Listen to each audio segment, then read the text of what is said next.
धर्माचा जणू मूर्तिमान पुतळा धर्माचा जणू मूर्तिमान पुतळा भासे जना भूवरी भासे जना भुवरी दीक्षा देऊनी जो जगतिया दीक्षा देऊनी जो जगतिया बद्धास हो उद्धरी बद्धास हो उद्धरी वाणीने वदता भागवती कथा वाणीने वदता भागवती कथा व्यासा प्रती भासला व्यासा प्रती भासला तो हा गुरु श्री जनार्दन असा तो हा गुरु श्री जनार्दन असा पाटांगणी शोभला पाटांगणी सद्गुरुनाथ महाराज की जय. हरे नमः. श्री शुकोवाच ऐलसे चोर्वशी विदर्भात षडसन्नात्मजा नृप आयुष्युतायु सत्यायु रयोथ विजयो जयः.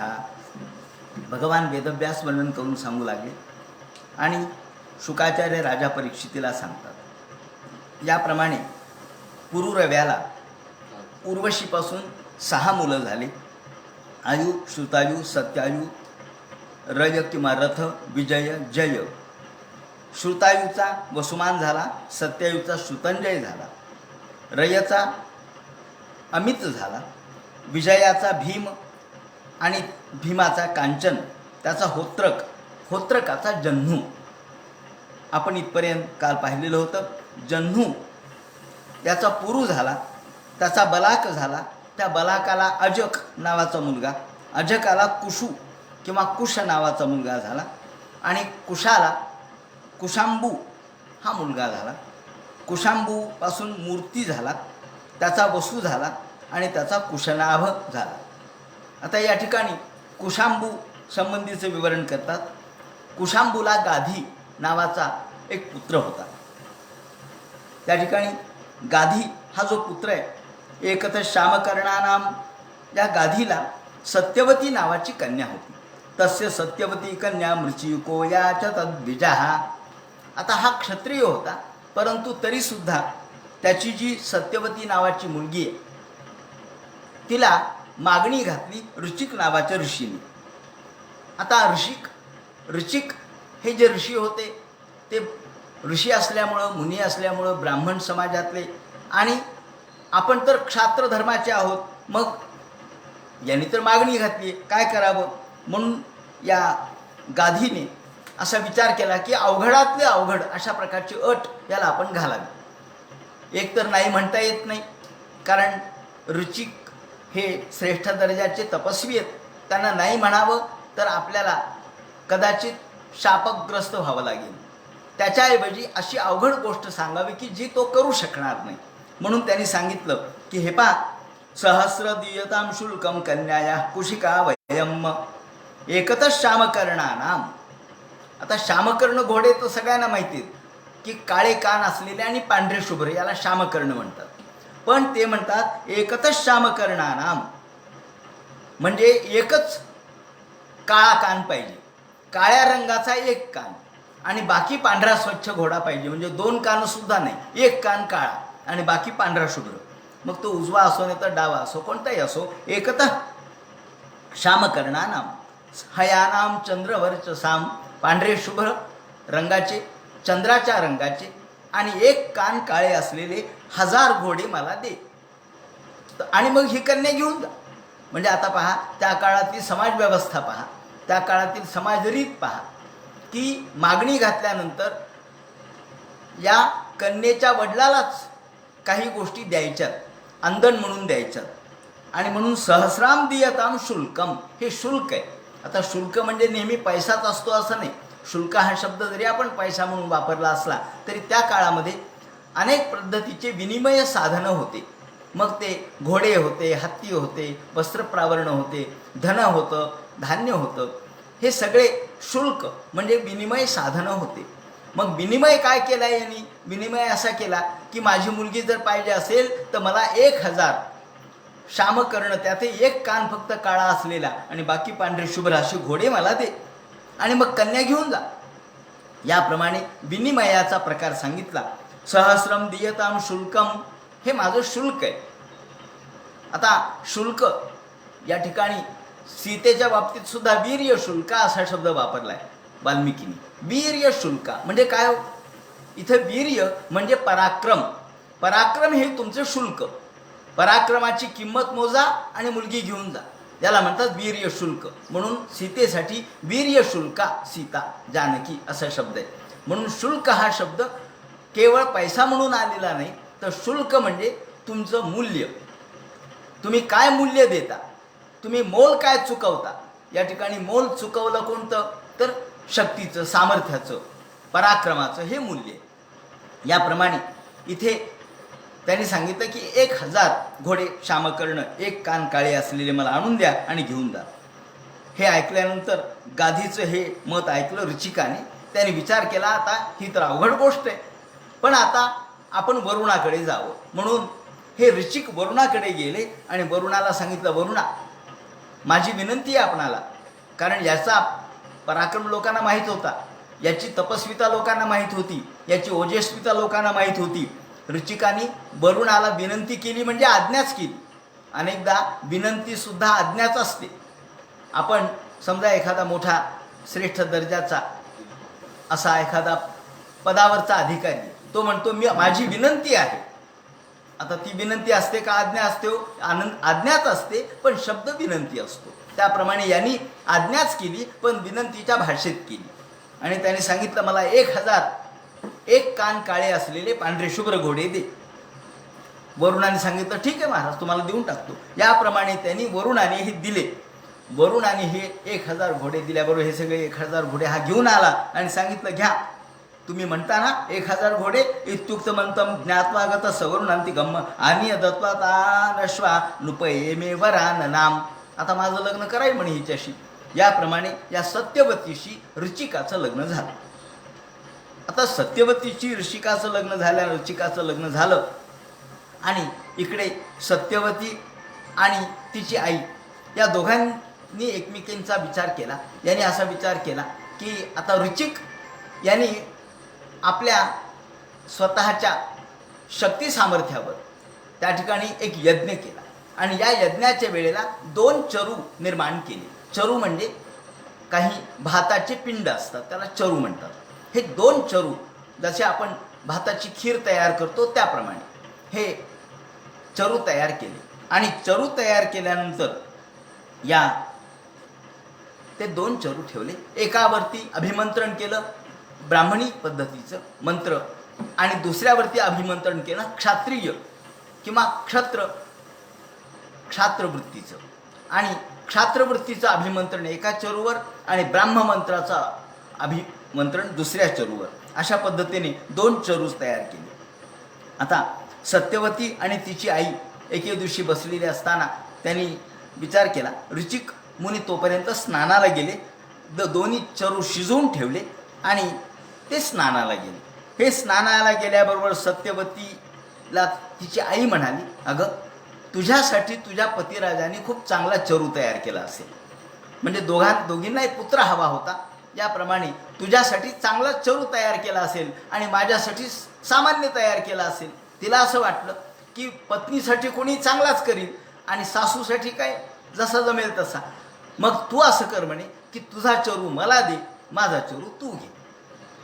ती मुलगी म्हणाली, ठीक आहे, काही हरकत नाही. आणि ऋचिक स्नानाला गेले तोपर्यंत यांनी एकमेकीचा चरू खाऊन टाकला. याप्रमाणे चरूंची अदलाबदल केली आणि खाऊन टाकला. ऋचिक आले, अरे म्हणले इथं चरू काय झाले दोन्ही?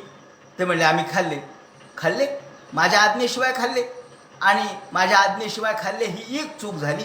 आणि तिने सांगितलं की माझ्यासाठी तयार केलेला आईने खाल्ला आणि आईसाठी तयार केलेला मी खाल्ला. असं म्हटल्यानंतर मात्र ऋचिक महाक्रोधिष्ठ झाले, चिडले आणि ते म्हणाले, हे जे तुमच्याकडून जी चूक झाली त्यामुळे आता तुला क्रोधी, अत्यंत कोपिष्ट, क्षात्रवृत्तीचा पुत्र होईल. तू जरी माझ्याशी लग्न केलं असलं ब्राह्मणाशी तरी तुला क्षात्रवृत्तीचा पुत्र होईल आणि तिला मात्र संयमी शांत असा पुत्र होईल सासूला.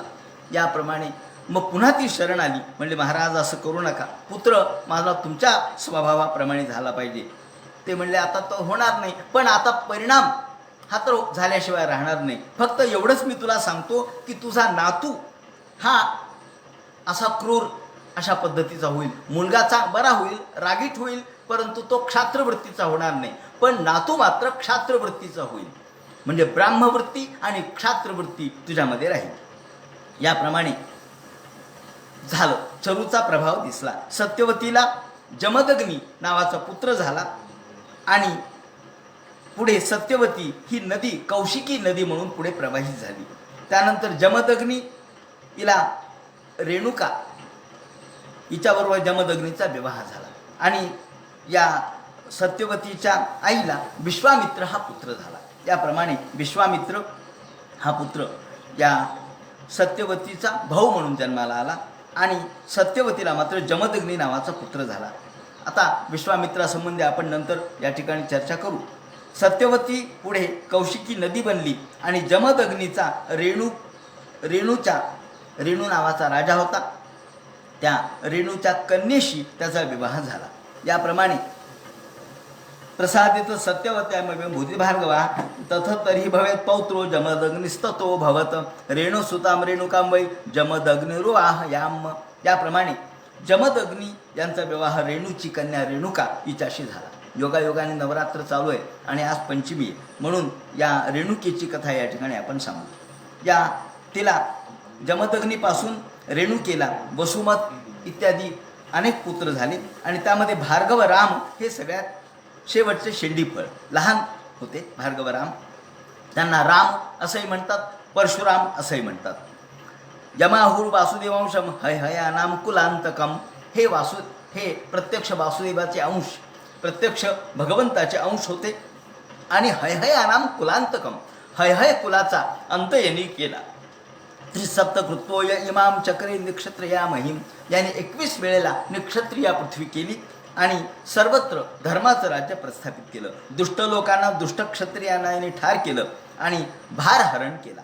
याप्रमाणे राजा परीक्षितांनी प्रश्न विचारला, महाराज अहो हयहयानाम कुलांतकम असं तुम्ही म्हणालात, हयहय कुलामध्ये प्रत्यक्ष अर्जुन म्हणजे ज्याला आपण सहस्रार्जुन म्हणतो ते जन्माला आलेले आहेत आणि सहस्रार्जुन तर दत्तभक्त होते.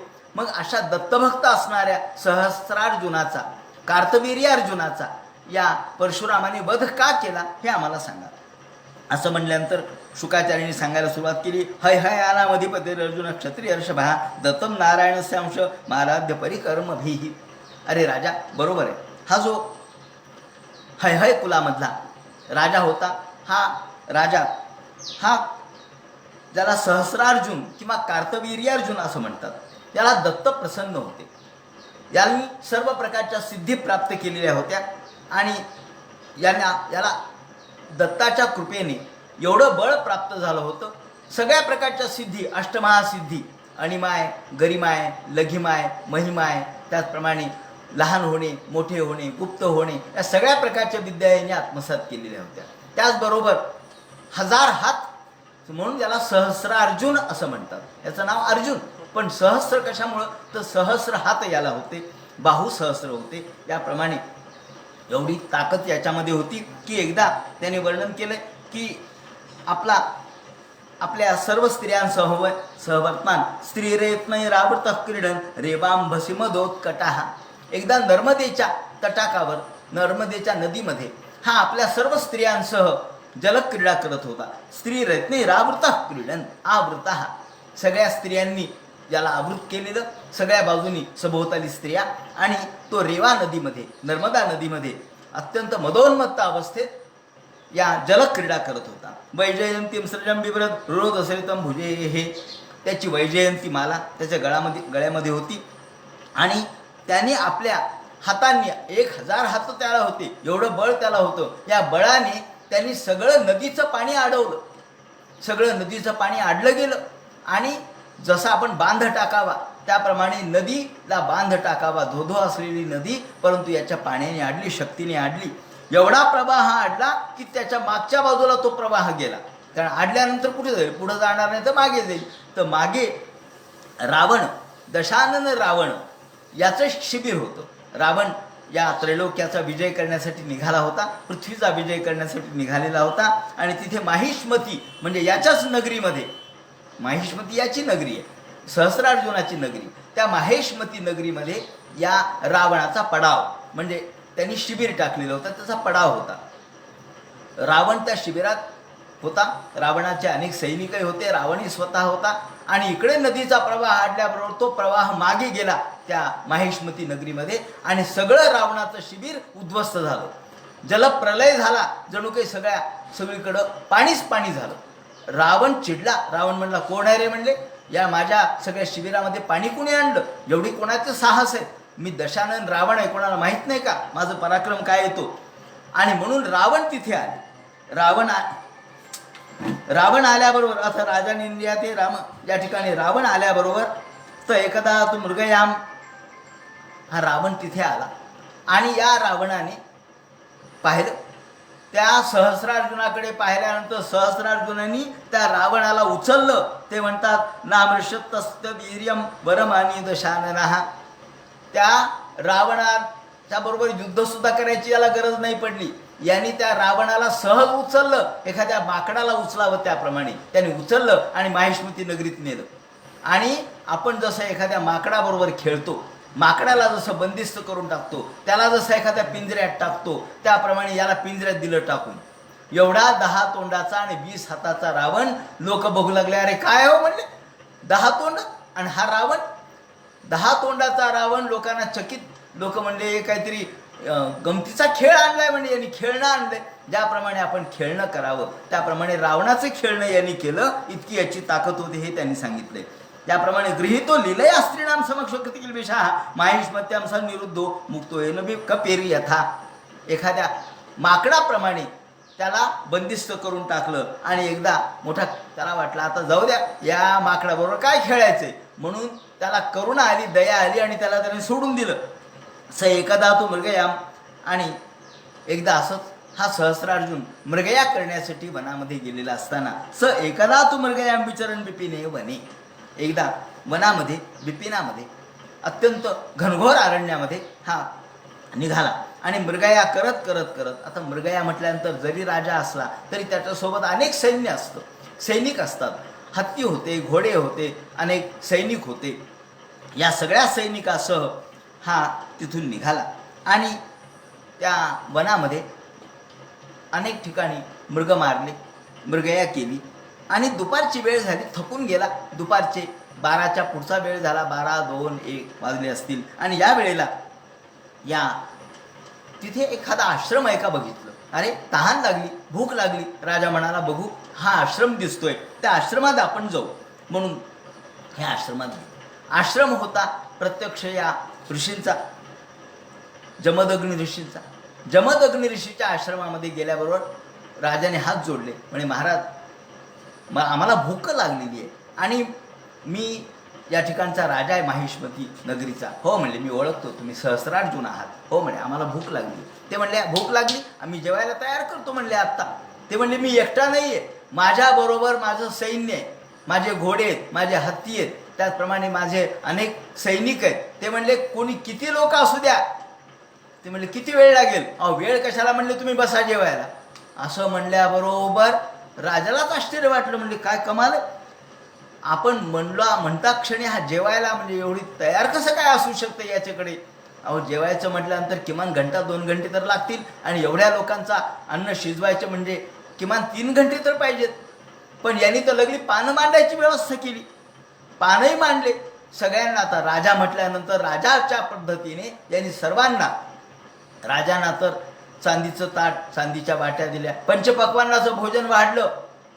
राजा म्हणाला पंचपक्वान्नाचं भोजन. अहो धूरही दिसला नाही, कुठे आगही दिसले नाही, कुठे डोळे चुरचूर केले नाहीत, कुठे भांड्यांचा खडखडाट आला नाही, काही गडबड दिसली नाही, कुणी आलं नाही कुणी गेलं नाही. स्वयंपाक कसा तयार झाला. राजा म्हणाला माझे हत्ती घोडे. हो म्हणले, त्यांचंही चालू आहे भोजन, त्यांना सुद्धा चांदीचे ताट दिलेले आहेत म्हणले. राजाने बघितलं हत्ती, घोडे, सैनिक, सर्व प्रकारचे लोक, या चतुरंग सेना, या सर्वांना चांदीच्या ताटामध्ये पंचपक्वान्नाचं भोजन वाढलेलं होतं. राजा आश्चर्यचकित झाला. त्याने वर्णन केलंय तन्नाद्रियता होग्निहोत्र्याम सामील हय हया. राजाने जेवण केलं आणि राजाच्या मनामध्ये पाप आलं. राजा म्हणाला महाराज मला एक प्रश्न पडलाय, तुम्ही हे सगळं तयार कसं केलं आणि मंत्रासारखं तयार केलं. ते म्हणले हो, हवीर्धानी मृषीर दर्यान नशरान हरतुम चोदयत. माझ्याकडे एक कामधेनू आहे म्हणजे या ठिकाणी हवीरधानी म्हणजे कामधेनू. ही कामधेनू मंत्र म्हणल्याबरोबर सगळ्या प्रकारच्या इच्छा पूर्ण करते. काम म्हणजे इच्छा, काम पूर्ण करणारी ती कामधेनू जी आपली सर्व इच्छा परिपूर्ण करते. जे तुम्ही मागाल ते ताबडतोब देते. आणि आमच्या अग्निहोत्रासाठी याची गरज आहे म्हणजे आमच्या अग्निहोत्रासाठी अशा प्रकारच्या कामधेनूची गरज आहे. आणि म्हणून ही सुरभीलाच कामधेनू म्हणतात, हिलाच हवीरधानी म्हणतात, जी मंत्राने सगळ्या इच्छा पूर्ण करते. राजा म्हणाला सगळ्या इच्छा? हो म्हणले. असं म्हणल्याबरोबर ते म्हणले महाराज ही कामधेनू तुमच्याकडे नको म्हणले, आमच्याकडे पाहिजे. तुम्हाला काय म्हणले, कोणती गाय चालेल, आमच्याकडे अशा प्रकारची कामधेनू पाहिजे. अहो मी राजा आहे, माझ्याकडे अशा प्रकारची कामधेनू पाहिजे. ते म्हणले नाही नाही नाही, ही कामधेनू मी देणार नाही. या ठिकाणी विरोध केला जमदग्नींनी. परंतु अथ राजनी निर्याते यांनी जबरदस्तीने त्या कामधेनूला हात घातला. कामधेनूचं दावं तोडलं आणि तो निघाला कामधेनूला घेऊन. त्याच वेळेला कामधेनू ही देखील साधी नव्हती. तिने स्वतः ऋभुगण आपल्यामधून निर्माण केले, काही सैनिक निर्माण केले. परंतु या सैनिकाला राजाने ठार मारलं आणि त्या कामधेनूला फरफर ओढत तिच्या वत्सासह घेऊन गेला. हवीरधानी मृषीर दर्पान नरान हर्तुमोचोदयत तेच माहिष्मती निन्नु सवत्साम क्रंदतीम बलात. ती गाय ओरडू लागली, कामधेनू ओरडू लागली, तिचं वत्स ओरडू लागला. पण राजाने तिला पुढे फरफर ओढत घेऊन गेले आपल्या माहिष्मती नगरीमध्ये. इकडे या जमदग्नी हे रडत बसले. अरे काय करावं. जमदग्नीची पत्नी सुद्धा रेणुका, ती सुद्धा म्हणू लागली काय राजेसाहेब आले आणि राजाने ही चूक केली. आपण खरं म्हणजे राजाला आपण आपलं काम आहे म्हणून आपण राजाला त्याची इच्छा पूर्ण केली, भोजन दिलं. परंतु राजाने मात्र अतिक्रम केला. तेवढ्यात अथ राजनी निर्याते राम आश्रमागतः. इकडे राजा निघून गेला आणि श्री परशुरामाचं आगमन झालं. परशुराम आल्याबरोबर परशुरामाने पाहिली स्थिती, म्हणले अरे काय दिसायली ही स्थिती, काय झालं म्हणले. आणि आपली कामधेनू कुठे आहे विचारल्याबरोबर त्याने सांगितलं. काय सांगावं, राजा आला होता आश्रमामध्ये आणि अथ राजनी निर्याते, राजाने ही कामधेनू घेऊन गेला. हे ऐकल्याबरोबर श्रुत्वा तसे दौरात्म्यम चुक्रोधा, ही ताबडतोब त्याचा दुरात्मा, अरे म्हणले राजा असा दुरात्मा निघाला का, त्याने असं दुष्टकृत्य केलं का. अहि रिवाहता, सर्पाच्या डोक्यावर पाय दिल्याबरोबर, सर्पाच्या शेपटीवर पाय दिल्याबरोबर सर्प जसा चवताळून उठतो त्याप्रमाणे राम चवताळून उठले आणि त्यांनी हातामध्ये परशु घेतला आणि निघाले. अन्वधाव दुर्दशो मृगेंद्र युथपम्म, आणि सिंहाप्रमाणे जसा सिंह जैसा सिंह उठावला हिमगिरीच्या गौहरापासून, जसा सिंह या पर्वतावरून उड्या मारत निघतो, जैसा सिंह उठावला हिमगिरीच्या गौहरापासून, हिमगिरीच्या गौहरापासून जसा सिंह निघावा त्याप्रमाणे राम निघाले. आणि त्यांनी ताबडतोब माहिष्मती नगरीमध्ये प्रयाण केलं. आव्हान दिलं, हे राजा मी तुझ्याबरोबर युद्धाला आलोय, युद्ध कर माझ्याबरोबर. माहिष्मती नगरीच्या त्या समोरच्या बाजूला सीमेलगत त्याने आव्हान दिल्याबरोबर राजा आला. राजाने सैनिक पाठवले. त्या सैनिकांना किती सैनिक, 17 अक्षौहिणी सैन्य होतं. 17 अक्षौहिणी. तर अक्षौहिणी म्हणजे किती, आपल्याला अक्षौहिणीचा अर्थ कळत नाही, कारण या भारतीय युद्धामध्ये 18 अक्षौहिणीचा संहार झाल्याचा उल्लेख आहे. 7 अक्षौहिणी सैन्य पांडवाकडे होतं आणि 11 अक्षौहिणी सैन्य कौरवाकडे होतं. तर अक्षौहिणी म्हणजे किती, तर अक्षौहिणी म्हणजे 21,870 रथ, घोडे आणि हत्ती. 21,870 रथ, घोडे आणि हत्ती. त्यानंतर 1,09,350 पायदळ आणि त्याचप्रमाणे 65,610 घोडे. इतके एवढे सगळे म्हणजे अक्षौहिणी, एक अक्षौहिणी झालं. आता याचा आपण गणित करू शकता. त्याप्रमाणे परशुरामाने 17 अक्षौहिणी सैन्य ठार मारलं. त्यानंतर स्वतः सहस्रार्जुन आला आणि सहस्रार्जुनाने त्याच्याबरोबर युद्ध केलं. त्याला 1000 हात होते. परशुने 1000 हात, जसं एखाद्या आपण कुऱ्हाडीने ज्याप्रमाणे वृक्ष तोडावा, वृक्षाच्या फांद्या तोडाव्यात, त्याप्रमाणे यांनी त्याचे 1000 हात तोडले आणि शेवटी त्याचं मस्तक तोडून टाकलं. त्याप्रमाणे परशुने त्याचा विनाश केला आणि कामधेनू परत आणली. कामधेनू आणल्याबरोबर आपल्या वडिलांना दाखवलं. वडिलांना सांगितलं, हे पहा, हे तुमची आपली कामधेनू परत आणली. हे पाहिल्याबरोबर वडील म्हणाले, अरे तू काय केलंस? त्यांनी सांगितलं, महाराज मी राजाचा वध केला. हे राजाचा वध केला हे ऐकल्याबरोबर त्यांनी सांगितलं, अरे तू चूक केलीस म्हणले. राजाचा वध करणं हे आपलं काम नाही आहे. अहो राजा हा तात साधो धर्मिष्ठ त्यक्त्वास्मन्निं स्वर्गतो भवान. अरे तू राजाचा वध केला हे चांगलं केलं नाही का? तर राजा हा संरक्षक आहे. राजा नसेल तर सगळी समाजाची स्थिती वाईट होते. राजा आहे म्हणून सगळा समाज व्यवस्थित राहतो, आणि राजा नसेल तर चोरोडा मासतो. त्याप्रमाणे तू राजाला मारलं हे चूक केलं. अरे तू जे कर्म केलंस ते तुझं कर्म नाही आहे, अरे ब्राह्मणाचं कर्म नाही आहे. आपण मंत्र तंत्र करावेत, त्याप्रमाणे योग साधना करावी. आपण क्षमा करणे हे आपलं काम आहे. आता पहा, वडील प्रत्यक्ष यांचा पुत्र आहे, आणि या राजाने घोर अन्याय केला, चूक केली, तरीसुद्धा राजाच्या बाबतीत हा कसं बोलतो? त्याचं कारण हा धर्मच बोलतोय.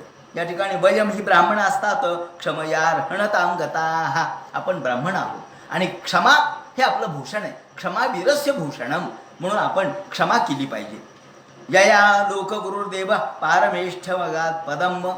आणि यांनीच आपल्याला पारमेष्ठ पद प्राप्त होतं. ब्रह्मपद आपल्याला जे प्राप्त होतं, आपण जो ब्राह्मण म्हणून मिरवतो त्याचं कारण आपल्यामध्ये क्षमा आहे, आपल्यामध्ये योग साधना आहे. आपण क्षत्रियाप्रमाणे ठार मारणं लोकाला हे योग्य नाही, आणि त्यातही राजाला मारणं तर बरोबरच नाही. यया लोक गुरुदेव पारमेष्ठ मगात पदम क्षमया रोचते लक्ष्मीर ब्राह्मी सौरी यथा प्रभा. आता पहा, म्हणजे या ठिकाणी या ऋषींनी जमदग्नींनी आपल्या पुत्राला केलेला उपदेश हा खऱ्या अर्थाने धर्मवान अशा प्रकारचा आहे, धर्मिष्ठ अशा प्रकारचा आहे. म्हणजे जरी राजाने अन्याय केला तरी राजावर हा क्रोधिष्ठ झाला नाही. राजाने अन्याय केलाय, परंतु राजाला ठार मारणं हे योग्य नाही असं त्यांचं म्हणणं आहे. ते म्हणतात क्षमया रोचते, क्षमा करणं हेच आपल्याला भूषण आहे, तेच आपल्याला योग्य आहे. लक्ष्मीर ब्राह्मी सौरी यथा प्रभा. ज्याप्रमाणे यथा प्रभा, जशी सूर्याची प्रभा ही सूर्याचं किरण आहे, त्याप्रमाणे आपली प्रभा कोणती आहे? तर क्षमा ही आपली प्रभा आहे, क्षमा हे आपलं तेज आहे. या दृष्टीने लक्ष्मीर ब्राह्मी, ब्रह्माची जशी ब्राह्मी, त्याप्रमाणे सूर्याची जशी सौरी, त्याप्रमाणे आपली ब्राह्मणाची ही प्रभा म्हणजे तेज, हे विद्या आहे, ज्ञान आहे आणि क्षमा आहे. क्षमेणामाशु भगवान तुष्यते हरिरीश्वरा. आणि क्षमेनेच भगवान संतुष्ट होतो. राज्ञो मूर्धाभिषिक्तस्य वधो ब्रह्मवदात गुरुः. आणि म्हणून तुझ्याकडून चूक झाली, तुझ्याकडून गुन्हा घडला, तुझ्याकडून पाप घडलं, आता या पापाचं प्रायश्चित्त तुला करावं लागेल. म्हणून वडिलांनी सांगितलं, तुला जमदग्नींनी तुला प्रायश्चित्त करावं लागेल. प्रायश्चित्त काय? तीर्थ संसेवया चांहो जयंगाच्युत चेतना. तू तीर्थयात्रा कर. तीर्थयात्रा केल्याशिवाय तुझा हा वधाचं प्रायश्चित्त होणार नाही. त्याप्रमाणे वडिलांच्या आज्ञेने परशुराम तीर्थयात्रेला निघाले. या ठिकाणी परशुराम तीर्थयात्रेला निघाले. शुकाचार्य म्हणतात, पित्रोपशिक्षितो राम स्थतेति कुरुनंदन. तीर्थयात्रा करत करत करत कदाचित रेणुका याता. आता या तीर्थयात्रेला गेले, आणि आता आणखी एक दुसरी घटना या ठिकाणी त्यांनी सांगितली. कदाचित रेणुका याता गंगायां पद्ममालिनीं. एकदा घटना अशी घडली म्हणे की ही जी रेणुका आहे ती नदीवर दररोज पाणी आणण्यासाठी जात असे. आता काही लोक कथांच्यामध्ये असं वर्णन आहे की ती दररोज वाळूची घागर करत असे आणि वाळूच्या घागरीत पाणी घालून घेऊन येत असे. वाळूची घागर रोज नवीन करायची आणि त्या वाळूच्या घागरीत पाणी घेऊन यायचं, तरी वाळूची घागर गळत नव्हती असं काही लोककथांच्यामध्ये वर्णन आहे, पुराण कथांच्यामध्ये वर्णन आहे. पण भागवतकारांनी असं लिहिलं आहे की ती घागरीमध्ये पाणी घेऊन येण्यासाठी ती नदीवरती गेली, आणि तिथून कदाचित रेणुका याता गंगायां पद्ममालिनीं. गंगेवरती तिथे गंगा तटाकावर गेली, पाणी घेतलं आपल्या घागरीमध्ये आणि येऊ लागली. त्या गंगेवरती गंधर्वराज चित्ररथ हा आपल्या स्त्रियांसह जलक्रीडा करत होता. यांनी वर्णन असं केलंय की गंधर्वराजम क्रीडंत मप्सरोभिरपश्यत. काही अप्सरा होत्या, काही अप्सरांच्या सोबत हा जो गंधर्वराज चित्ररथ आहे तो त्या ठिकाणी क्रीडा करत होता, क्रीडारथ होता. त्यांची जलक्रीडा चालली होती, हास्य विनोद चाललेले होते, एकमेकांच्या अंगावरती पाणी उडवत होते. हे रेणुकेने पाहिलं. आता घागर घेऊन यायचं तेवढ्यात तिचं लक्ष त्याच्याकडे गेलं. विलोकयंतीम क्रीडंत मुदकार्थम नदीम गता होमवेलान्न सस्मार किंचित चित्ररथ स्पृहा. होमवेलान्न सस्मार, होमाची वेळ झालेली होती. आता जमदग्नी मोठे कडक होते. आपण बघतो ना जमदग्नीचं वर्णन आपण जमदग्नी रीती ललाटे असं करतो. जमदग्नी हे ललाट म्हणजे जिथे राग आहे, क्रोध आहे, तर क्रोधातून जमदग्नीचा जन्म झालेला आहे. म्हणून जमदग्नी हे क्रोधाविष्ट होणारे. ताबडतोब आपण एखादा जर पती किंवा माणूस प्रचंड रागावणारा असेल तर आपण म्हणतो तो जमदग्नीचा अवतार आहे. तर जमदग्नी हे फार थोडक्या थोडक्या गोष्टीहून रागवायचे, चिडायचे. तेव्हा हा जमदग्नी आपल्या होमाच्या वेळेच्या बाबतीत सुद्धा फार अगदी तयार होते. एक क्षणभर देखील वेळ त्यांना सहन होत नव्हता. होमाची वेळ झाल्याबरोबर होमामध्ये आपण या ठिकाणी आहुती दिली पाहिजे. अग्निहोत्राची वेळ झालेली होती आणि एक काही सेकंद वेळ झाला असेल तिला यायला. होम वेलान्न सस्मार, ही पाणी आणताना तिचं लक्ष त्या चित्ररथाकडे गेलं. चित्ररथ तिथे जलक्रीडा करत होता. काही वेळ ती तिथे थांबली आणि वर्णन असं केलंय किंचित चित्ररथ स्पृहा. अगदी किंचित काळ तिला चित्ररथाबद्दलची स्पृहा निर्माण झाली. आता चित्ररथाबद्दलची म्हणजे चित्ररथ गंधर्वाचं आकर्षण तिला वाटलं नाही, पण आपणही अशी जलक्रीडा करावी असं वाटलं. आपल्यालाही आपण देखील असं काही वेळेला जलक्रीडा करावी अशी इच्छा, स्त्री सुलभ भावना तिच्या मनात निर्माण झाली. ही स्त्री सुलभ भावना आहे, ही स्त्री सुलभ इच्छा आहे, ती तिच्या मनात निर्माण झाली. याचा अर्थ चित्ररथाबद्दलची भावना नव्हती, तर आपण आपल्या पतीसोबत अशी इच्छा तिच्या मनामध्ये निर्माण झाली जलक्रीडा करण्याची. कालतेन विलोक्य आणि घरी आली आणि घागर ठेवली आणि 2 हात जोडले पतीसमोर.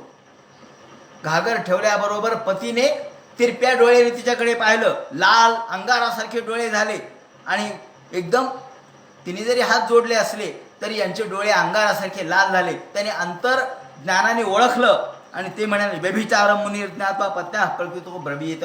का ग रेणुके, तू व्यभिचार केलास? ती म्हणली नाही महाराज, मी काही नाही व्यभिचार केला. मला माहित आहे, मला कळालं, तू जरी प्रत्यक्ष व्यभिचार केला नाहीस तरी मनाने तू व्यभिचार केलास. मनामध्ये तुझ्यामध्ये इच्छा निर्माण झाली, भावना निर्माण झाली.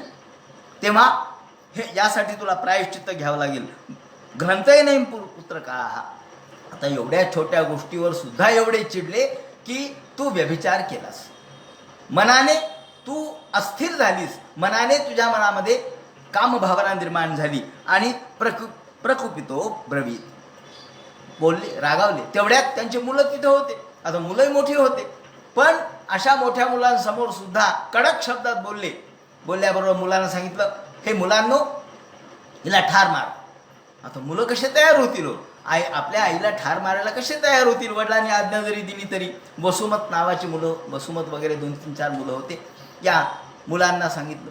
मुलं म्हणले, नाही हो महाराज, मी काही मारत नाही, आम्ही आईला नाही मारत. असं म्हणल्यावर त्यांच्यावरही चिडले. एवढ्यात राम आले आणि हे परशुराम बाहेर गेलेले होते, ते आले. राम संचोदिता पित्रा भ्रातृ पित्रा असा वधी येतं. राम आल्याबरोबर रामाला सांगितलं, हे परशुरामा, हे पहा, तुझ्या भावांचा वध कर आणि तुझ्या आईला ठार मार. प्रभावज्ञो, या ठिकाणी भागवतकारांनी शब्द वापरलाय, प्रभावज्ञो गुणे सम्यक. आपण म्हणतो ना की परशुरामाने आईला कसं काय ठार मारलं, भावांना कसं काय मारलं, त्याने शब्द वापरलाय प्रभावज्ञो मुने सम्यक. आपल्या वडिलांचा प्रभाव त्याला माहीत होता. आपल्या वडिलांच्या मध्ये किती शक्ती आहे, किती प्रभाव आहे, ते किती योगी आहेत, किती ज्ञानी आहेत, मंत्रद्रष्टे कसे आहेत, त्यांचं सामर्थ्य काय याची जाणीव त्यांना होती. म्हणून ते प्रभावज्ञ असा शब्द वापरला. त्यांचा प्रभाव त्याला माहीत होता. ते म्हणे ठीक आहे. एक क्षणभराचाही विचार न करता त्याने परशुने आपल्या आईचाही वध केला आणि भावांचाही वध केला. आणि केल्याबरोबर आता आशुतोष उमापती, जसे उमापती आशुतोष आहेत, क्षणात प्रसन्न होतील आणि क्षणात रागवतील, तसे हे क्षणात रागवलेले होते. पण मुलांनी आपलं ऐकल्याबरोबर प्रसन्न झाले. अरे वा म्हणले, याला म्हणतात मुलगा. काय वर पाहिजे तो माग. आता काय वर पाहिजे तो माग म्हणल्याबरोबर छंदयाम असं प्रीत सत्यवती सुतः या जमदग्नींनी विचारलं, तुला काय वर पाहिजे? छंदयाम असं, तुझ्या मनात काय आहे ते सांग. बबरे हतानाम रामोपी जीव, तुमच्या स्मृतीमध्ये रामाने ताबडतोब उत्तर दिलं, महाराज, मला वर एवढाच द्या की माझी आई जिवंत व्हावी आणि माझे भाऊ जिवंत व्हावेत. आणि दुसरी गोष्ट म्हणजे चा स्मृतीमध्ये, च्या अस्मृतीमध्ये म्हणजे मी मारल्याची त्यांना आठवण राहू नये हेही सांगितलं. पुन्हा किती युक्तीने वर मागितला. याला म्हणतात कौशल्य, याला म्हणतात कायदेशीर वर. याप्रमाणे बबरे हतानाम रामोपी जीवितम च्या स्मृतीमध्ये, त्यांचा वध मी केलाय याची त्यांना आठवण राहू नये, त्यांना जिवंतही करावं आणि त्यांना आठवणही राहू नये. आणि असं म्हटल्याबरोबर ठीक आहे तुझ्या म्हणण्याप्रमाणे होईल म्हणून वर दिला. आणि दिल्याबरोबर ज्याप्रमाणे आपण एखाद्या झोपेतून उठतो, वर्णन केले त्यांनी, उत्तत असतो कुशली नो उत्तत असतो. झोपेतून माणूस जसा उठतो जागा होतो तसा इवांजसा, निद्रापाय इवांजसा, निद्रापाय निद्रेतून जसा माणूस जागा होतो त्याप्रमाणे हे दोघेही जागे झाले. मुलंही भाऊ जागे झाले आणि त्याची आई जागी झाली. आणि पितृविध्वंस पोवी रामश्री सुरधम, याप्रमाणे रामाचं वैशिष्ट्य त्यांनी सांगितलं. हे अर्जुन सुतराजन स्मरत पितृधम्म. आणि नंतर राम स्वतः जेव्हा एके दिवशी असंच बाहेर गेलेले असताना एकदा शमतो रामे सभ्रात्रिवने गते वैरम सिसादईशवो लब्धछिद्रा उपागमन. एकदा राम असेच बाहेर गेलेले असताना ही वेळ यांनी साधली. सहस्रार्जुनाची मुलं काही गप्प बसले नाही. सहस्रार्जुनाच्या मुलांना असं वाटलं की आपल्या बापाला जर यांनी मारलंय तर आपण देखील त्याचा सूड घ्यायचा. बापाला मारलंय तर बापालाच मारायचं. सूड म्हणजे काय? सूड म्हणजे जशास तसे. आपल्या बापाचा वध केला का तर आपण त्याच्या बापाचा वध करू. म्हणून हे राम बाहेर गेलेले असताना यांचे मुलं, सहस्रार्जुनाचे मुलं, ते वेळ पाहून लब्धछिद्रा. आता या वेळेला घरात कुणी नाही, या वेळेला फक्त म्हातारीच आहेत, या वेळेला पोरं नाहीत, तरुण कुणीच नाही आणि राम तर नाहीतच हे ओळखलं. आणि दृष्टान्यगारम आसीन, या झोपडीतून आत शिरले आणि आत गेल्याबरोबर पहिली गोष्ट केली, त्या हे समाधी लावून बसलेले होते जमदग्नी, शांत डोळे झाकलेले होते. याच्या माना कृपणया या वेळेला समाधी लावून बसलेले असताना वैर साधण्यासाठी हे गेले आणि ताबडतोब जगनुस्ते पाप निश्चया, या जमदग्नीला ठार मारलं आणि त्यांचं मस्तक हातामध्ये घेतलं आणि निघाले. हे रेणुका तिथेच होती. रेणुकेने त्यांच्या मागे धावत धावत अहो असं करू नका, असं करू नका, माझ्या पतीला मारू नका म्हणून ओरडली. पण यांनी काहीच ऐकलं नाही. यांनी त्यांचं मस्तक तोडलं आणि मस्तक घेऊन प्रसय्यशरो उत्कृत्य निर्नियोक्षत्र बंधवा, नुसतं मारलंच नाही तर मारून त्याचं मस्तक हातात घेतलं आणि निघाले. रेणुका दुःख शोकारता निघणं त्या आत्मात्माना, ती मोठ्याने दुःखाने रडू लागली. टाहो फोडला तिने, क्रंदन केलं. अरे अहो मुलांनो, असं करू नका, कोणी आहे का इथे? माझ्या पतिराजाला मारलंय आणि त्यांचं मस्तक घेऊन गेलेत. तिचा आवाज ऐकला नुसता, राम जवळच आसपास कुठेतरी असतील. आवाज ऐकल्याबरोबर, क्रंदन ऐकलं, ओरडा ऐकल्याबरोबर राम रामी ती ताते ती, राम हे रामा हे रामा म्हणून ती ओरडली. राम ताबडतोब आले. त्वया आश्रमा साध्य, इतक्या त्वरेने आले. काय झालं काय झालं आई, काय झालं आई म्हणून विचारलं. तिने सांगितलं काय, पहा तुमच्या वडिलाकडे पहा, ददृशे पितरम हतम. काय करावं, अरे हे समाधीमध्ये व्यस्त होते आणि त्या सहस्रार्जुनाचे मुलं आले आणि त्यांनी तुझ्या वडिलांना ठार मारलं. आणि म्हणून मोठ्यांनी दुःख करू लागली, छाती बडून घेऊ लागली. हा तात साधो धर्मिष्ठ. हे पाहिल्याबरोबर अरे यांची एवढी मजाल का, म्हणजे त्यांना एवढं कळालं नाही. यांच्या वडिलाला ठार मारून सुद्धा हे जागे झाले नाहीत. चला प्रगृह्य परशुम रामा, हा हातात परशु घेतला. बस आता यांना क्षमा नाही, आता यांना बरोबर यांचं मार्ग दाखवतो, म्हणून यांचा अंत करतो, या क्षत्रियांचा सर्वांचा अंत मी करतो. म्हणून हातामध्ये या परशु घेतला. गत्वा माहिष्मती रामो, माहिष्मती नगरीत गेले आणि आव्हान दिलं. आव्हान दिल्याबरोबर त्यांची मुलं सगळे धावत आले आणि तद्रक्तेन नदीम, त्यांच्या सर्व मुलांना ठार मारलं. त्यांच्या रक्ताने सगळी रक्ताची नदी वाहिली असं वर्णन केले. तद्रक्तेन नदी घोरा मग ब्रह्मण्य भयावहाम, या सर्व सैनिकांना तर ठार मारलं, मुलांना ठार मारलं, त्यांच्या रक्ताने सगळी नदी वाहिली. आणि हंतुम कृत्वा पितृवधम क्षेत्रीय मंगलकारिणी, आपल्या वडिलांचं शिर घेतलं, मस्तक घेतलं, परत आली. त्रिसप्त कृत्वा पृथ्वीम कृत्वा निक्षत्रियम प्रभू. आणि आता काही नाही, आता याला क्षमा नाही. आता जेवढे उन्मत्त क्षत्रिय आहेत त्या सर्वांना मी 21 वेळेला, कारण या रेणुकेच्या अंगावर 21 प्रहार मारले होते. रेणुका नको नको नको म्हणत असताना यांनी 21 प्रहार मारलेले त्यांनी मोजले. आणि 21 वेळेला माझ्या आईच्या वरती जर प्रहार केले असतील तर 21 वेळेला या पृथ्वीवर देखील मी फिरून सर्व क्षत्रियाचा निपात करीन म्हणून ठरवलं. त्रिसप्तकृत्व पृथ्वीम कृत्वा निक्षत्रियाम प्रभू.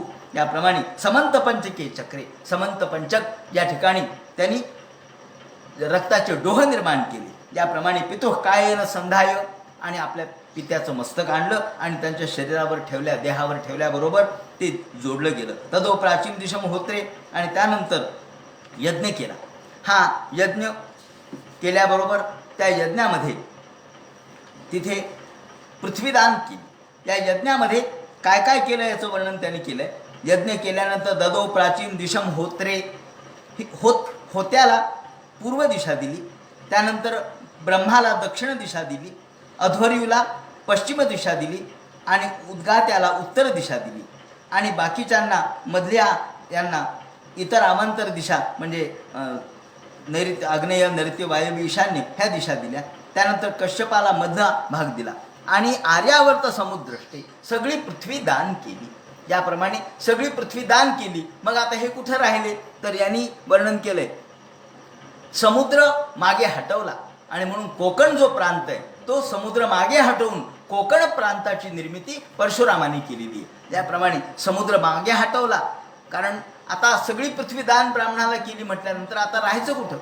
तर जो आपला भाग नाही म्हणजे समुद्राने व्याप्त केलेला आहे तो समुद्राचा भाग मागे हटवला, आणि तिथे कोकण प्रांत निर्माण करून तिथे ते राहिले. सरस्वत्याम ब्रह्मनिद्याम रेज अंशुमान यांनी वर्णन केलंय की ज्याप्रमाणे हे कसे दिसत होते याचं वर्णन त्यांनी केलेलं आहे. की जेव्हा परशुरामाने हे आपला दिव्य पराक्रम केला तर ते कसं दिसत होते, तर ज्याप्रमाणे एखादा सूर्य, मेघरहित सूर्यबिंब जसं दिसावं त्याप्रमाणे हे दिसत होते. शोभायमान दिसत होते. अत्यंत स्वच्छ, निर्मल, अमल असणाऱ्या या सूर्याप्रमाणे अशी यांची स्थिती यांनी सांगितली. त्याचप्रमाणे पुढे उपगीयमान चरित्र सिद्ध गंधर्व चारणी याची कीर्ती सिद्ध गंधर्व चारण हे गाऊ लागले. आणि यानंतर आगमियंतरे राजन वर्तैशे वै बृहत, पुढे जमदग्नीला पुढे एक या ठिकाणी सप्तर्षीपैकी एक ऋषी होण्याचा या ठिकाणी संधी प्राप्त झाली. ते एक सप्तर्षी झाले, सप्तर्षीपैकी एक झाले. आणि या सप्तर्षीपैकी एक ज्या यांचं स्थान यांना प्राप्त झालं. त्यानंतर महेंद्र पर्वतावर नस्तदंड प्रशांत धीही, महेंद्र पर्वतावर आजही या ठिकाणी परशुराम हे तिथे जिवंत आहेत. परशुरामाला आपण सप्त चिरंजीवापैकी एक मानतो, कारण आपल्याला माहिती आहे की ज्या वेळेला श्रीरामचंद्रांनी धनुर्भंग केला, जनकाच्या नगरीमध्ये धनुर्भंग केला, धनुष्य मोडलं. हे धनुष्य होतं शिवधनुष्य, आणि हे शिवधनुष्य दिलं होतं परशुरामाने जनकाकडे ठेवायला. आणि ज्या वेळेला रामाने ते मोडलं त्याचं वर्णन त्यांनी केलेलं आहे. कड कड कड चापी जेधवा शब्द झाला, तड तड तड विधिहंड त्रास जे अब्जजाला, तडफडी फणीराणा धाका खंडलाला, तडफडी फणीराणा कंप भूमंडलाला, खडबडी कनिकांद्री धाका खंडलाला. म्हणजे कड कड कड चापी जेधवा शब्द झाला, तड तड तड विधिहंड त्रास जे अब्जजाला, तडफडी फणीराणा कंप भूमंडलाला, खडबड कनिकाद्री धाका खंडलाला. सगळीकडे आवाज त्याचा घुमला, आणि याचा आवाज घुमून परशुराम स्वतः धावत आले. अरे माझं धनुष्य कोणी मोडलं म्हणून धावत आले. आणि धावत आल्याबरोबर रामचंद्रांनी मोडलंय हे पाहिल्याबरोबर ते म्हणाले, रामचंद्रा माझं धनुष्य मोडण्याचा तुला काय अधिकार आहे. जर माझं धनुष्य तू मोडलं असशील, हे शिवधनुष्य होतं, ते काही साधं सुद्धा नाही, ते जर मोडलं असशील तर माझ्याबरोबर युद्धाला तयार हो. असं म्हणल्यावर राम आणि परशुराम यांचं युद्ध सुरू झालं. आता या वेळेला रामाने या धनुष्याला बाण लावला खरा, पण रामाने धनुष्याला बाण लावला. परशुराम तर जमदग्नीचे पुत्र जामदग्नी होते, त्यांचा पराक्रम अलौकिक होता, पण आता त्यांचा अवतार कार्य संपत आलेलं होतं. अवतार कार्य कोणाचं सुरू झालंय? रामचंद्राचं. म्हणून मोठेपणा कोणाचा आहे? रामाचा. आपण म्हणतो ना, अस्ताला जाणारा सूर्य नेहमी उगवत्या सूर्याला नमस्कार करावा. अस्ताला जाणारा सूर्य अस्तालाच जाणार आहे. तसे परशुराम हे अस्ताला जाणाऱ्या सूर्यापैकी आहे. या ठिकाणी याचं वर्णन आपल्याला रघुवंशामध्ये कालिदासाने फार सुंदर केलेलं दिसतं. कालिदासाने वर्णन केलं की रामचंद्र आणि परशुराम दोघेही समोरासमोर उभे ठाकलेत. रामाने हातात धनुष्य घेतलाय, बाण घेतलाय, आणि परशुरामही आपल्या रागाने लाल झालेले आणि तेही रामाच्या समोर उभे. हे कसे दिसले याचं वर्णन त्यांनी केलंय की पौर्णिमेच्या दिवशी ज्याप्रमाणे पौर्णिमेला संध्याकाळी पूर्वेला चंद्र उगवतो आणि पश्चिमेला सूर्य मावळतो, तर पूर्वेला चंद्र उगवतो त्यावेळेला चंद्राची शोभा अगदी गोल चंद्रमा पूर्ण रूपामध्ये प्रकाशमान चंद्र जसा उगवतो तसे रामचंद्र दिसू लागले आणि परशुराम हे मावळत्या सूर्यासारखे दिसू लागले. असं वर्णन या ठिकाणी कालिदासाने केलेलं मोठं काव्यात्मक वर्णन आहे. याप्रमाणे आणि मग रामचंद्राने जेव्हा तो बाण जोडला आणि त्यावेळेला अनेक लोक समोर आले, जनक वगैरे समोर आले आणि हात जोडले, म्हणजे रामा तुम्ही बाण मारू नका. असं म्हणल्यावर रामाने सांगितलं ठीक आहे. परशुरामही म्हणाले की आता बस मला कळालं की तुम्ही ईश्वरी अवतार आहात, पण ते म्हणाले आता माझा बाण वाया जाणार नाही, जोडलेला बाण आहे, हा अमोघ बाण आहे, हा कुठे सोडू. असं म्हटल्यावर त्यांनी सांगितलं तुमचा मृत्यूचा मार्ग मी बंद करीन. याप्रमाणे त्यांच्या मृत्यूचा मार्ग बंद केला आणि म्हणून परशुराम हे चिरंजीव झाले, चिरंजीव राहिले. आणि आजही परशुराम चिरंजीव आहेत. आजही आपल्याला महेंद्र पर्वतावर ते दिसतात. त्यांनी त्याचं वर्णन असं केलेलं आहे की या महेंद्र पर्वतावर आजही एवं भृगुषु विश्वात्मा भगवान हरिरीश्वर अवितीर्य परंभारं भूहरं बहुशो नृपान. आजही हे परशुराम या ठिकाणी पुढे कशासाठी जिवंत राहिले त्यांनी त्याचं वर्णन केलं की हे वर्णन आगामिन्यंतरे राजन वर्तयिष्यति वै बृहत. आगामी येणाऱ्या मन्वंतरामध्ये युगामध्ये परशुरामापासून पुन्हा नव्याने धर्माची प्रतिष्ठापना होणार आहे असं वर्णन भागवतकारांनी केलंय. आणि याचं संसूचन आपल्याला असं दिसतं की आज परशुरामापासूनच प्रेरणा घेऊन अग्निहोत्राचा जो नवीन अशा प्रकारचा एक जागतिक उपक्रम जो या अक्कलकोटचे गजानन महाराज यांनी सुरू केलेला आहे. अक्कलकोटचे गजानन महाराज यांनी 1946-47लाच लिहिलंय.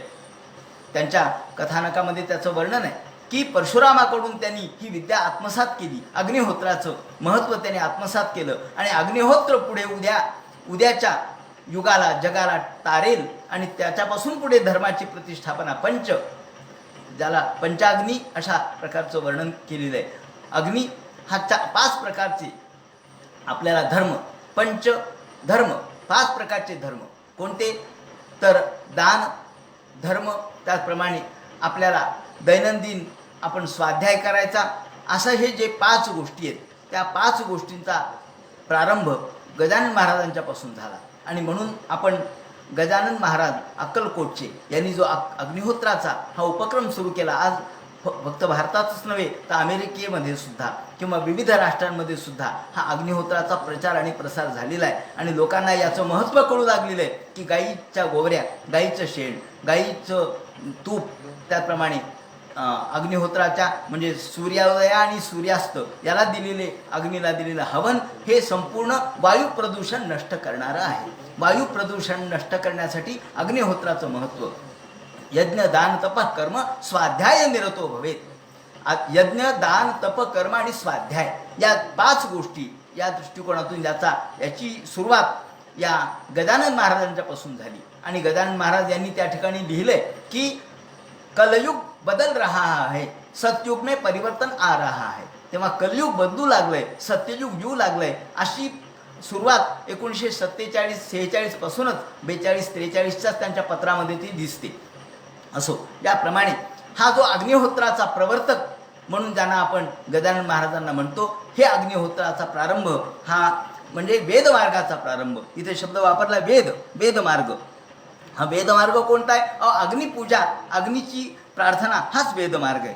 म्हणून हा वेदमार्ग पुढे आगमिनंतरे राजन वर्तयिष्यति बृहत. पुढे हा वेदमार्गाचा प्रारंभ पुढील मन्वंतरात त्याचे प्रवर्तक म्हणून परशुरामाचं वर्णन करण्यात आलंय आणि ते बरोबर आहे. म्हणूनच परशुराम हे चिरंजीव आहेत, जिवंत आहेत आणि त्यांच्या प्रेरणेने अग्निहोत्र सुरू झालेले आहे. गाधेरभून महातेजा समित दैव पावकः. याप्रमाणे पुढे गाधीन म्हणजे विश्वामित्राचं विवरण करण्यात आलं, कारण ज्यांचा पुत्र पुढे विश्वामित्र झाला. हा गाधीचा पुत्र म्हणून गाधीज, गाधीपासून जन्माला आला म्हणून गाधीज. या गाधीपासून जो विश्वामित्र जन्माला आला, हे विश्वामित्र यांच्यामध्ये सुद्धा एक क्षात्रिय तेज होतं आणि ते ब्राह्मण होण्यासाठी देखील त्यांनी प्रयत्न केले. आपल्याला माहिती आहे ते क्षत्रिय होते पण ते ब्राह्मण होण्यासाठी त्यांनी प्रयत्न केला. ते राजर्षी होते पण ब्रह्मर्षी होण्यासाठी प्रयत्न केला. आपल्याला त्यांचं कथानक उपनिषदामध्ये आलेलं हे कथानक माहीत आहे की ज्या वेळेला विश्वामित्र हे क्षात्रतेज संपन्न आहेत परंतु त्यांना ज्ञानसुद्धा त्यांनी प्राप्त केलं, ज्ञानविद्या प्राप्त केली, सर्व प्रकारच्या धर्मामध्ये आणि ज्ञानामध्ये ते विचक्षण झाले.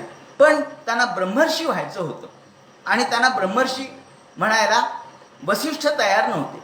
आता वसिष्ठाची मान्यता मिळाल्याशिवाय ब्रह्मर्षी पद कोणालाच मिळत नव्हतं. वसिष्ठ एकमेव ब्रह्मर्षी होते. आणि एके दिवशी या विश्वामित्रांनी विचार केला की काय आपण किती जरी योग केले, साधना केल्या, ज्ञान प्राप्त केलं तरी वसिष्ठ काही आपल्याला ब्रह्मर्षी म्हणत नाहीत, काय करावं. म्हणून एके दिवशी त्यांनी असा विचार केला की आपण वसिष्ठाला रात्री ठार मारावं असा विचार केला. आणि एके दिवशी पौर्णिमेचा दिवस होता, टिपूर चांदणं पडलेलं होतं, रात्रीची वेळ होती आणि हे विश्वामित्र एक दगड घेऊन या वसिष्ठाच्या झोपडीकडे आले.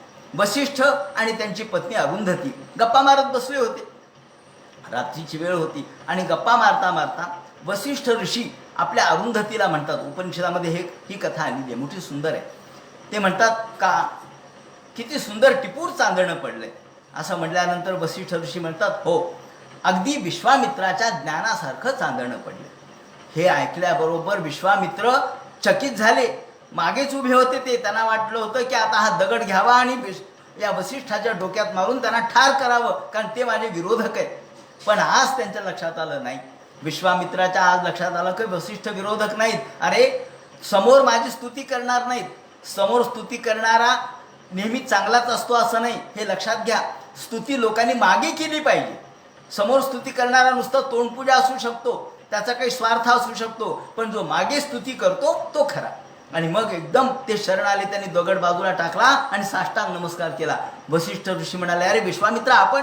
हो म्हणाले, महाराज आज माझं चुकलं, मी तुम्हाला ठार मारायला आलो होतो, हातात दगड घेतला होता, पण तुम्ही जेव्हा म्हणालात की हे टिपूर चांदणं विश्वामित्राच्या ज्ञानासारखं चांदणं पडलंय तेव्हा माझ्या लक्षात आलं. ते म्हणले, बस आज तू खरा ब्रह्मज्ञानी झाला, आज तू खरा ब्रह्मर्षी झाला. म्हणून विश्वामित्राला ब्रह्मर्षी पद त्यांनी प्राप्त त्यावेळेला मान्य केलं. अशा पद्धतीने विश्वामित्राची कथा आलेली आहे. या विश्वामित्रांनी आपण मागे बघितलं याच्या आधी की शूनशेप नावाचा पुत्र जो अजिकर्ताचा आहे तो दत्तक घेतला आणि त्याला आपलं गोत्र त्यांनी दिलं. याप्रमाणे तिथून पुढे हा मधुच्छंद हा त्यांचा जो 50 मुलं हे त्यांचं न ऐकल्यामुळं म्लेंछ झाले आणि 50पैकी 51वा हा झाला, हा ज्यापासून पुढे वंश सुरू झाला. अशा पद्धतीने या चरित्रामध्ये आपल्याला विश्वामित्राचं म्हणजे गाधीज कुल सांगण्यात आलं. यानंतर कृष्ण वंशामध्ये ययातीचं चरित्र जे सांगतील त्याप्रमाणे पुढे ययाती यांचं चरित्र जे सांगतील ते चरित्र आणि या संबंधीची कथा, या संबंधीचं विवरण उद्याच्या चिंतनामध्ये करू. हरे नमः. पुंडलीकवरते हरे विठ्ठल, सीताकांत स्मरण, जय जय राम. पार्वतीपते हर हर महादेव. श्रीमज्जनार्दन गुरुमूर्तये नमः.